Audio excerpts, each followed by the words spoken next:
Thanks to SimpliSafe for sponsoring this video. Do you guys remember the movie The Strangers? It was kind of a big deal when it came out. I thought it was okay. It wasn't great. It had some creepy moments. It was a very mediocre horror movie in my eyes, but still a fun movie to watch with your friends, and I didn't really think anything of it. But then they decided to make a sequel, and there's really only one reason for this. Money. The original Strangers had a budget of $9 million, and it made over $82 million worldwide. So yeah, it was a pretty successful movie. They actually spent $4 million less on this movie. It had a $5 million budget, but it made much less money at just over $31 million worldwide. So it wasn't a failure, but it wasn't a huge success either. I think the only reason people watch these movies is because of the creepy masks that these people are wearing. Like, yeah, these girls look kind of scary in these masks. Then there's like the scarecrow wannabe guy who just wears like a bag over his head. The sequel is one of the funniest horror movies I've ever seen. It's not trying to be funny, it's just so stupid in its execution. You're gonna see what I mean. Like, I'm gonna skip most of the beginning of this movie because all of the fun parts are at the end, and oh my god. The characters are so stupid. I'm gonna quickly go over what happens in the very beginning. A little girl knocks on the door of this old couple's trailer. They're like, oh, who are you? And it's one of the strangers. And they end up killing this old couple. The main characters of this movie make up a small family. The father, Mike, the mom, Cindy, their daughter, Kinsey, and their son, Luke. Basically, they're going on vacation. A very strange, low-budget vacation at a trailer park. I don't know, maybe there's like hiking trails or something. It's weird. Apparently this family knows this old couple. I'm not sure how. I don't care.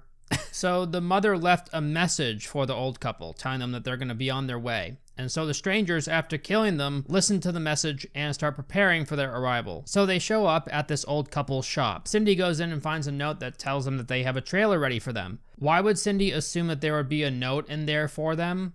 If it says closed, I mean, there's clearly a sign there that says closed and all the lights are off. Why would she think there's anything in there for her? It's not really smart for the strangers to do that, right? Why wouldn't the strangers take the sign down and turn the light on? Wouldn't it make more sense for the note to be like on the front door for them to find if they weren't in the shop? Like, what's stopping people from going there and stealing their stuff if the doors are open?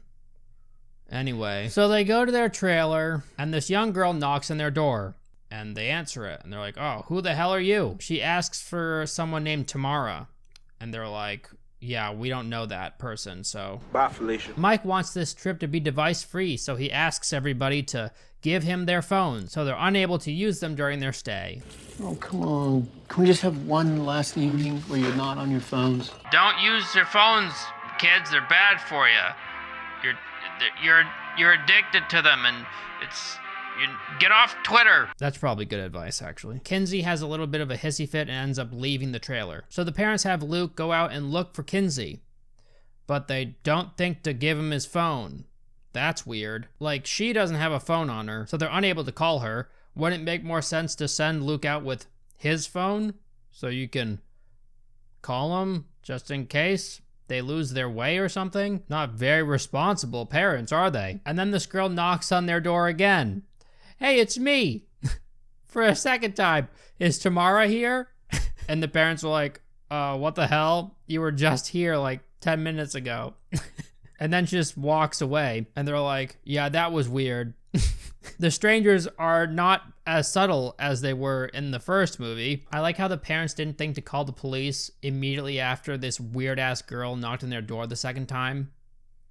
Like, that is weird as hell. I'm calling the police immediately after that. I'm in the middle of nowhere and this person does this to me? Kinsey and Luke find a trailer with its door open. And they're like, hey, let's go inside. That's a good idea. So they do. They go inside and they find the dead elderly couple.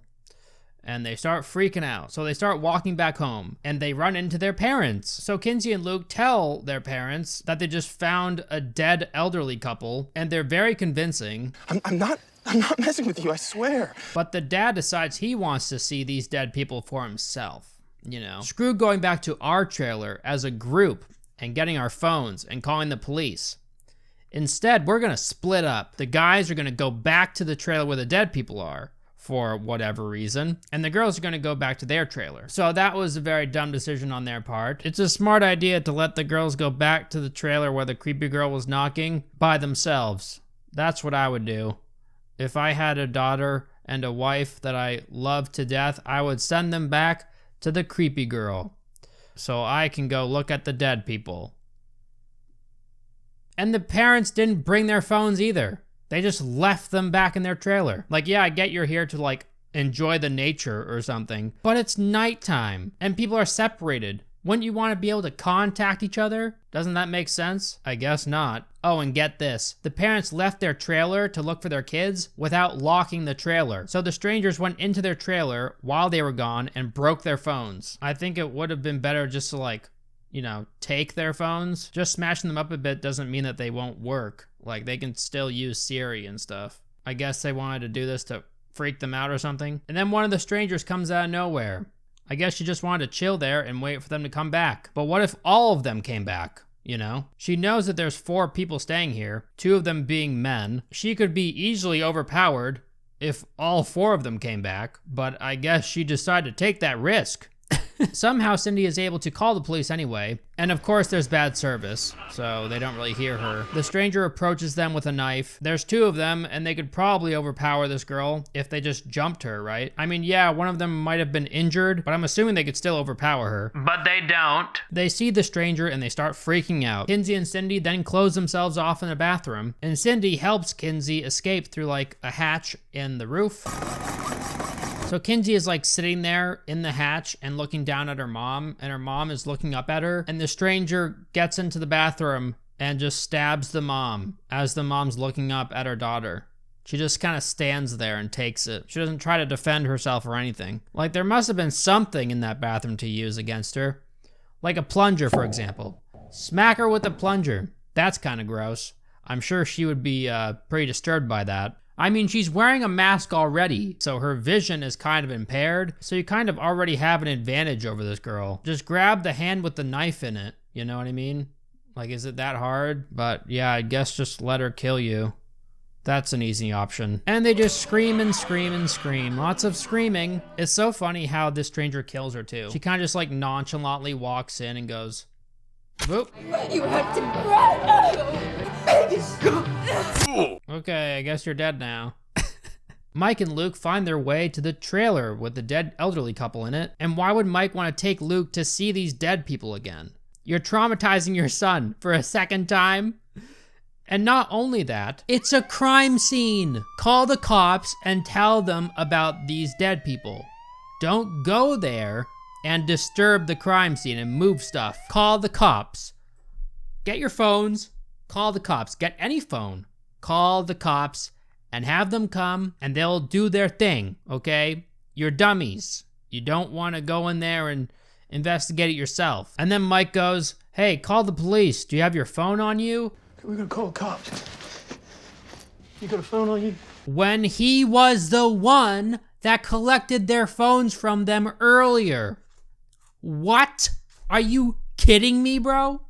So yeah, I guess they walked all the way there to verify what Kinsey and Luke already saw, so that's cool. I guess the movie needed to separate them somehow, you know, to make them easier to kill, but I'm sure they could have thought up a better way to do it than this. So Mike finds a gun in the trailer with the old people in it, so they're good now, right? Like, surely that just solved all of their problems. They're armed. They don't have to worry about anything. Just walk around with the gun and shoot anybody that's a threat to you. Surely they won't make any stupid choices, right? Surely the movie won't make the gun disappear out of nowhere. Surely that won't happen. So the guys are like, okay, so this trip was kind of pointless aside from this gun that we found, which is pretty cool. So they go back to their trailer and find Cindy dead in the bathroom. Whoops. Probably shouldn't have split up. That was a bad idea. So the 2 guys take the van to go searching for Kinsey. Wait, are you telling me that they had a van this whole time that they could have just driven away with as soon as they found out that there's dead people here and a very creepy girl here? Wow. So they probably should have left right away, right? That's weird. It's also kind of strange, right, that the strangers found the time to go into their trailer and break all their phones, but didn't slash the tires of their escape vehicle. What? That's like a very basic thing that every psychopath does if they want to kill someone. They disable their means of escape, right? But they don't in this movie. So Luke and Mike are driving around, you know, like, Kinsey, where are you? Kinsey! And then a brick comes out of nowhere and hits the windshield. So I guess one of them like lobbed a brick at the car and it freaks out Mike, so they crash. I don't know why they wouldn't just hit the brake instead of, you know, the acceleration. I guess Mike just doesn't have any control over his feet. He's just like, oh God, oh, just press on the acceleration. So Kinsey is running away from the strangers and she finds herself in this tube thing. I'm not sure what it is, don't make fun of me. It's a tube. It's like a cylinder, what is it? It's a tube thing. So yeah, Kinsey's just kind of like chilling in this tube thing. And hilariously, one of the strangers was already in there. Leave us alone! But we've just started. So she was just kind of like chilling in this tube, waiting for Kinsey to go in there. How could they have possibly known that she would go in there? They have incredibly good foresight. They have a crystal ball somewhere that tells them where these people will end up going. She could very easily kill Kinsey right now, you know. She has no idea you're in there. Just stab her. But she doesn't. She just wants to scare her, I guess. So she's like, hey, peekaboo, I'm here. And Kinsey freaks out and runs away. I guess that's something that these strangers like to do. They like to taunt their prey and scare them. That's part of the fun. But it's kind of annoying to chase them around everywhere, right? Kinsey could very easily escape. Shouldn't they like try and capture these people and then taunt them, you know? And then get your rocks off that they're all scared like they did in the original? Hey guys, it's Elvis from the future here. I hope you're enjoying the review. You wouldn't want just any random stranger coming into your home, would you? Especially if they wore masks like these people. So in order to keep you and your family safe, I'm here to tell you about a solution.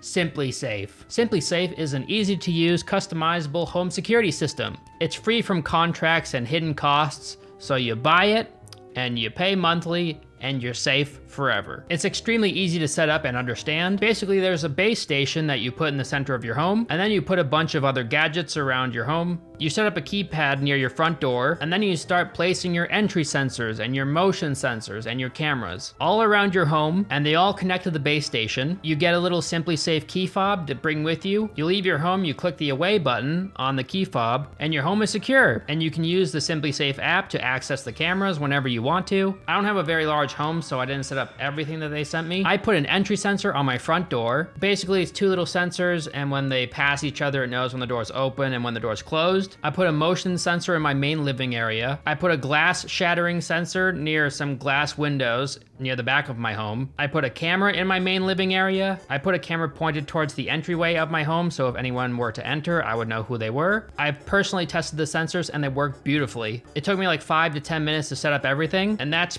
pretty insane based on how much protection I have in that small amount of time. If your system is to go off, the monitoring center will call the police if it's alerted to anything. And they don't just provide home security. They have water sensors, temperature sensors, O2 sensors. Anything that goes wrong in your house, this company has a sensor for it. So what are you waiting for? All you gotta do is order it online or over the phone. It comes straight to your door. It takes under an hour to set up everything. And then your home is safe 24/7. It's all extremely easy to use and set up. For most of their items, you don't even have to screw into the wall. They have the sticky peel tabs that you can just stick right onto your wall. They've even won US News and World Report's Best Overall Home Security of 2020. I remember this moment when I was growing up when I would have loved to have something like this in my home. I don't remember how old I was, but I remember someone throwing rocks at my window. It scared the living daylights out of me. They weren't like big rocks or anything, so they weren't gonna break my window. But still, I would have felt so much safer if I had Simply Safe around. So if this is something you're looking for, then please consider Simply Safe. It's a great company and they're really good at what they do. Their products are awesome. So if you're interested, please go to simplysafe.com/ElvisTheAlien and get yourself a home security system today. Oh, and they also come with this sign. As soon as someone sees that sign, they're not gonna do anything to your home. So yeah, please go to simplysafe.com/ElvisTheAlien and make sure your home is safe for you and your family. All right, guys, thanks for listening to the ad, and thanks to Simply Safe for sponsoring this video. And on with the review. So Mike is severely injured from the car crash. Luke is all good though. Mike gives the gun to Luke, and he has him leave him there in the car and go look for Kinsey, which is very smart. I guess he's just committing suicide then. Cool. That works. So the baghead stranger guy joins Mike in his car, and he's just kind of like sitting there, and he turns the radio on to make it more romantic while he's sitting there. 18 naked cowboys in the shower. He takes out this little ice pick thing, and he's like, hey, look at this. And he stabs Mike with it just once. Mike just kind of sits there and he starts screaming. I guess both of his arms and legs are broken because he doesn't really move at all. He doesn't try to defend himself in any way. He's just like, yep, I'm here. And so are you.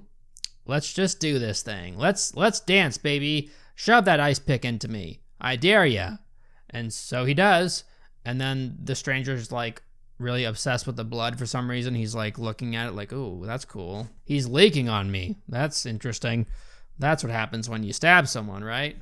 Wow, wow, wow, wow, wow, wow. Kinsey finds herself at a random trailer, and lo and behold, a stranger is there, waiting.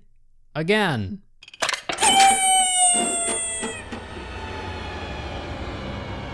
That crystal ball that they have is very handy. How do they possibly know where she's going? It's so annoying. Like, how are they always one step ahead of her? They're always like at the spot she's going to before she gets there. Surely there must be like many places she could go, right? She could like run into the woods. She could run into the street.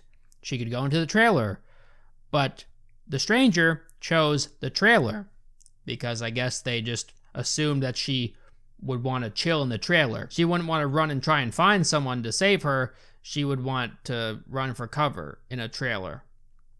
And they were right, I guess. So the stranger stabs Kinsey, and Luke shows up immediately afterwards with the gun, and he points it at the stranger, and he just doesn't want to kill the stranger that just stabbed his sister. So that's interesting. He just kind of like runs away. Like he's about to shoot her in this scene, but just doesn't. So that's cool. Remember that fighting scene in Star Wars where like that guy's blade just vanishes out of thin air to make sense for the choreography to work for the scene? Yeah, well, the same thing kind of happens in this movie, except they just expect you to forget about the gun that Luke has. That's kind of weird. Luke has it in his hand during this scene. You can see it in his hand while they're running, but in the next scene, it's just gone now. It's not in his hand. I don't see it in his pants. Where'd he put it? Up his ass? Did he just throw it on the grass? I guess he just didn't want the gun. And yeah, that's it. The gun is just gone now. Like the most useful tool you could possibly have in this scenario, it just vanishes. While they were filming, did they just forget that Luke had a gun when they were recording the next scene? Like, So instead of just running and running and running, like they should be doing, Luke and Kinsey go to another trailer and decide to chat for a little bit. This is when the baghead dude smashes through the trailer with his truck. It's supposed to be like a, oh my God type moment, you know? Like, wow, these guys are willing to do anything to scare these people. I mean, that could have gone terribly wrong for this stranger, but I guess it just worked out for him that he could just smash right through it. Lucky him, I guess. So yeah, they run away again. Luke tells Kinsey to hide, and he goes to the shop to use the phone in the shop to call the police. But remember, the strangers have a crystal ball, and they know where these people are at all times. So they know that Luke is at this shop. So right after he calls the police, they cut the phone lines. I don't know why they didn't cut the phone lines before, but I guess they decided to cut it at the exact moment that someone called the police. It's much more creepy that way. If they wait until someone's in the process of calling the police and then snip it right then. Oh my God. I don't know if police can track a landline like that, but I guess the strangers wanted to take that risk. And surely the cops could have tracked the cell phone that called them earlier, right? Whatever. So Luke doesn't have his gun anymore, so he finds a golf club instead. I guess that works. He finds himself by a pool, and the woman stranger rushes at him, and he just like bonks her in the head when she's running at him, and she collapses. It's fucking hilarious. Just dong. She just splats on the ground. You kind of feel bad for her in that moment. Like, damn, that's a fail right there. It's funny because she had more than enough time to kill him in the scene prior to this. He had his back turned to her and she could have easily stabbed him, but she just didn't. Why do these professional killers suck so much at killing people? I don't get it. So the baghead stranger comes out and he's like, hey, Luke, you're meanie. You killed my girlfriend. So he starts swinging at her with his axe. One thing leads to another and they end up falling into the pool.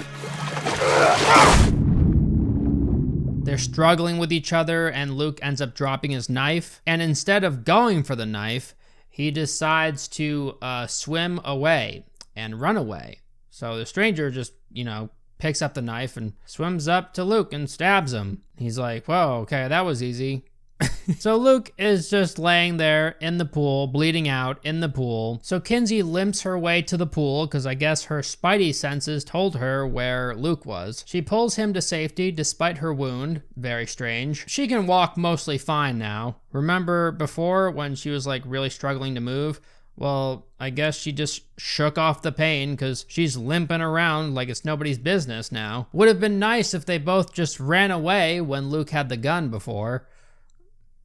But that'd be too convenient. Kinsey puts Luke somewhere and she's like, all right, just wait here. We're gonna be separated again because that always works out. It worked out before, it's gonna work out now. So she's limping around and she coincidentally walks straight in front of a cop car and the cop car stops and he's like, yo, what's going on? And Kinsey's like, wow, this is very convenient. I can't believe that I just happened to come across a police officer. And Kinsey speaks to him in such a way that both her and the cop miss the stranger that walks right up behind the cop and slits his throat. Like it worked out perfectly in the stranger's favor. If they spoke to each other in any other way, then they would have seen the stranger coming. But I guess the movie needed them to spin around like that in a weird way that isn't natural at all, so the cop would be facing away from the stranger. It doesn't even make sense because Kinsey would definitely have seen the stranger approach him. But I guess he was talking to her like really up close, so it was impairing her vision. They were pretty much like making out with each other, like, hey, don't look. And if you just had your throat slit, shouldn't your first instinct be to like go for your gun and shoot the person that did that to you? I mean, you'd probably want to hold your throat too. Like you have two hands, just hold your throat and then go for your gun and aim it like this. And then pull trigger like this. Don't just like sit there and die. That doesn't really help anyone. And if you look at the cop's face, it's like he dies instantly as soon as she cuts his throat. His eyes just like roll back like, oh, he's just dead. He's dead now. He's a goner, dead. I know you're pretty much fucked if you get your throat slit, but still. Kinsey freaks out and goes into the cop car. The cop had the keys and they weren't in the car. So clearly the stranger has the advantage right now. She has the keys, and she can just bend over and pick up the gun that's on the cop. But she doesn't do that because the strangers like to kill people with knives and axes, and that's it. So the stranger follows Kinsey into the car and starts like slashing away at her. Stabbing would probably be more effective right now, but slash away, girl, you do you. Kinsey just kicks her away and she's like, oh wow, look, a shotgun. And she picks it up and shoots a hole straight through this girl. If I were the stranger in this situation and I saw Kinsey going for a shotgun, I would try to grab the shotgun or run away. One of the two. What I wouldn't do is stand there like a deer in headlights and let her blast a gaping hole directly through my sternum. But hey, everyone's different. So Baghead takes his truck and rams it into the back of the police car that Kinsey is sitting in. I guess he just loves to ram into things with his truck. He's got a hard-on for ramming things. Not in that way, but this is hilarious because he does so much more damage to the truck than he does to the cop car. After being rammed by this truck, she doesn't try and use the shotgun on him, which is very odd. I guess she's kind of in a daze, right? Like she just got rammed by another car. But still, you still got brains. Use them. You're getting attacked again. Get the shotgun. Get anything. But she decides to do neither of those things. She sits there, and Mr. Baghead drives up next to her, and he's like, hey, what's good? And then he drives away. Conveniently, the cop car doesn't start now. I'm not sure how ramming it in the rear would make the engine stop working. But yeah, it just stopped working. Okay, so the baghead dude takes the truck and drives around the cop car. And it's pretty clear that he's going to ram her again, but she decides not to exit the vehicle with her shotgun. Instead, she decides to keep on trying to get the car to run. If I was in her position and there was a problem with the ignition, I would take the shotgun and exit the vehicle and start shooting at this guy and use my own car as cover. So Baghead drives his truck into the cop car again, T-bones it. Kinsey is somehow still fine. So the stranger's truck is now stuck on the cop car. Like they're stuck together somehow. Kind of like in Star Wars Episode 1, where like the pod racers are stuck together. The stranger guy doesn't decide to leave the truck with his axe and attack this girl. Instead, he just keeps backing up and backing up. Backing up, backing up, backing up. He's like, oh, one of these days this thing will come loose. There's gas from these vehicles leaking all over the place. So Kinsey takes out a Zippo, lights it, and throws it at the pile of gasoline beneath these cars. And they explode in flame. What the fuck? So yeah, this guy's a goner, right? Nope. Hilariously, the stranger is fine, and he starts driving after Kinsey. Instead of easily just squishing her with his truck, he just slowly follows her. So she's crawling away on a bridge, and the truck is behind her, like inching behind her. He isn't squishing her for some odd reason, and she could easily just like roll off the side of the bridge and escape, but I guess going off the side of the bridge is more risky than being squished by a burning truck with a psychopath inside it. So, in this scene, the stranger decides to stop the truck, you know, put it in park.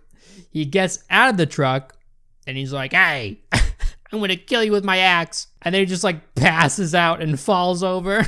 How is this truck still running, by the way? It's on fire. The entire truck is on fire. How is this thing still, like, what? Oh my God. Kinsey just kind of like sits there and watches him. I guess she's just as stunned as I was. Like, wow, this guy is a complete idiot and weirdo. Very strange psychopath that just wants to taunt me as much as he possibly can. He wants to taunt me and terrify me, but never hurt me.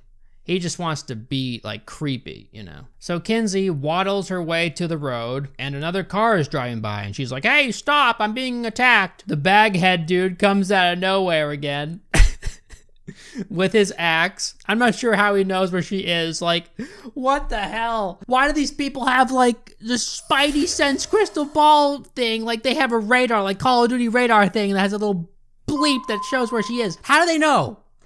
What?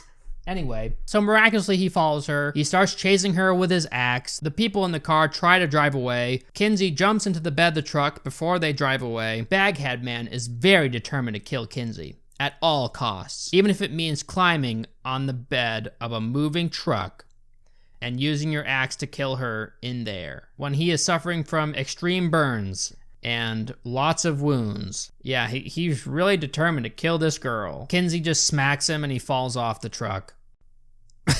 Oh, and I guess Luke is still alive somehow. Yeah, Kinsey got him to a hospital. Remember when he was bleeding out with a massive back wound in a pool? And then Kinsey left him to bleed out in some random trailer? I guess she came back for him and brought him to a hospital, and he miraculously survived. That was a lot of blood in that pool. I guess Luke has a bunch of blood reserves. You know, if you lose some, he's got some backups. He just put some more blood in there. So the movie ends with Kinsey and Luke in the hospital and someone knocking on the door to their hospital room. Like, oh my God, the baghead dude, who is like pretty much dead at this point, is after you again. Oh no. It probably wasn't him. It's just like PTSD, but oh my God, it's so stupid. I've been filming for more than an hour talking about all the dumb shit in this movie.